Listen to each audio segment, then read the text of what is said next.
बिहार में दलित vote bank पर तो हर पार्टी की नजर रहती है। हर कोई दलित वोट बैंक को लूटना चाहता है, खसोटना चाहता है। लेकिन दलित की जो समस्याएं हैं, दलित की जो दुर्दशा है, उसे सुधारने को कोई पहल नहीं करता है। दलित की जो दशा है वो वर्तमान में कैसी है, इस बात का अंदाजा आप सिर्फ इस चीज से लगा सकते हैं कि वरिष्ठ आईएएस अधिकारी सुधीर कुमार, जो कि एक दलित समुदाय से आते हैं, ये जब इनको कंप्लेन दर्ज करवानी होती है तो कंप्लेन दर्ज करवाने के लिए भी इन्हें SC/ST थाने जाना पड़ता है, और जहां पर घंटों इंतजार के बाद भी इनकी कंप्लेन दर्ज नहीं की जाती है। और आज वरिष्ठ आईएएस अधिकारी सुधीर कुमार गर्दनीबाग स्थित SC/ST थाने पहुंचे थे। वहां पर वो कंप्लेन दर्ज करवाने पहुंचे थे, लेकिन उनकी आने की खबर पाते ही SHO डॉक्टर रामानुज राम वहां से पतली गली से निकल गए और उनकी कंप्लेन पर कोई कार्रवाई नहीं हो सकी। 4-5 घंटे के इंतजार के बाद भी उनकी प्राथमिकी दर्ज नहीं की जा सकी है। बताया जा रहा है कि सुधीर कुमार मुख्यमंत्री नीतीश कुमार और उनके सबसे चहेते अधिकारी चंचल कुमार के खिलाफ झूठे कागजात, जाली एविडेंस और भी कई तरह के मामलों को लेकर इनके खिलाफ अपने साक्ष्य के साथ थाने पहुंचे थे, और इन दोनों के खिलाफ और नीतीश कुमार के अन्य अधिकारियों के खिलाफ प्राथमिकी दर्ज करवाने ये दलित थाने SC/ST थाने पहुंचे थे।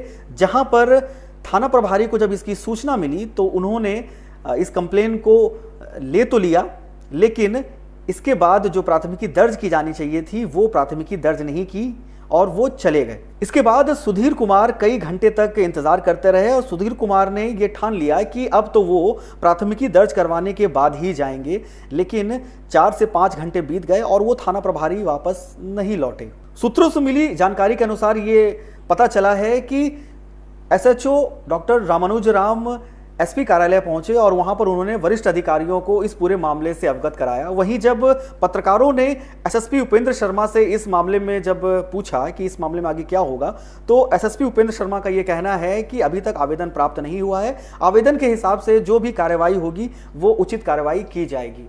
वहीं सूत्रों के हवाले से हमें यह खबर मिली है कि सुधीर कुमार मुख्यमंत्री नीतीश कुमार और उनके जो सबसे चहेते अधिकारी हैं, जो मीडिया के गलियारों में खबर चलती है कि चंचल कुमार उनके सबसे करीबी हैं, उन पर प्राथमिकी दर्ज करवाने के लिए पहुंचे थे। और जिस वक्त सुधीर कुमार इंतजार कर रहे थे, उनकी कंप्लेन दर्ज नहीं की जा रही थी, उसी दौरान बिहार में नेता प्रतिपक्ष तेजस्वी यादव भी राबड़ी आवाज के बाहर आए और उन्होंने पत्रकारों से बात करते हुए नीतीश कुमार पर जमकर हमला बोला है। क्या कुछ कह रहे हैं तेजस्वी यादव, सबसे पहले आप वो भी सुन लें। आईएएस अधिकारी जो मुख्य सचिव रैंक के हैं, SC/ST थाने में लगभग जो है 5 से 6 घंटे बैठे हुए हैं। उनका FIR जो है वो नहीं लिया जा रहा। आप लोग कल्पना कर सकते हैं कि बिहार में किस प्रकार का तानाशाही चल रहा है।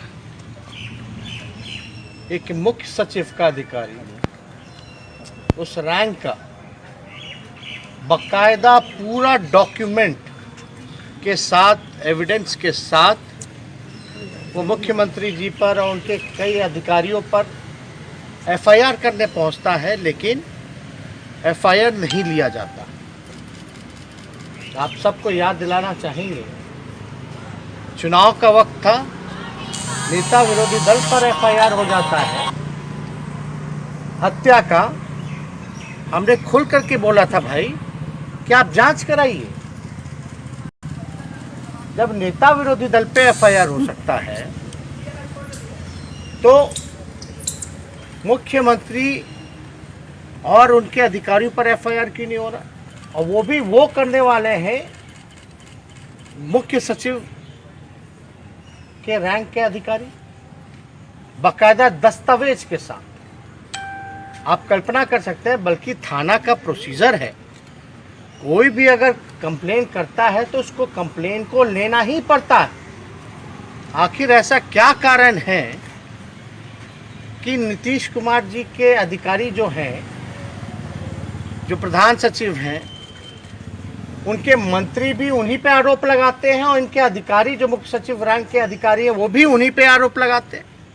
तो तेजस्वी यादव ने नीतीश कुमार पर जमकर निशाना साधा है। उन्होंने कहा है कि नीतीश कुमार की खामोशी कई सारे सवाल खड़े करती है। जब तेजस्वी यादव नीतीश कुमार के साथ थे और जब तेजस्वी यादव पर जब सवाल खड़े हो रहे थे, जब उन पर आरोप लग रहे थे, तब नीतीश कुमार तेजस्वी यादव से कहते थे कि एक्सप्लेन कीजिए। अब जब नीतीश कुमार के खिलाफ एक वरिष्ठ आईएएस अधिकारी SC/ST थाने में पहुंचा है उनके खिलाफ कंप्लेन दर्ज करवाने को, तब हम नीतीश कुमार से ये कहेंगे कि एक्सप्लेन कीजिए।